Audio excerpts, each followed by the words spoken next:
আজকে আমি মহাদেবের একটি কাহিনী বর্ণনা করব। মহাদেবের কাহিনী বলা ভুল, সমস্ত শিব পরিবারের কাহিনী বললে বেশি ভালো হয়। একবার কার্তিক ও গণেশের মধ্যে বিবাদের সৃষ্টি হয় যে কে বড়। এই নিয়ে তাদের মধ্যে ভীষণ কলহের সৃষ্টি হয়। গণেশ বলল আমি বড়, কার্তিক বলল আমি বড়। তখন তারা মহাদেব ও মাতা পার্বতীর কাছে যায় কে বড় তা নিয়ে আলোচনা করতে।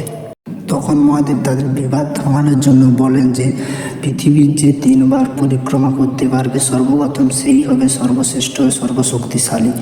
কার্তিক তার ময়ূরে চেপে পরিক্রমার জন্য বেরিয়ে পড়ে।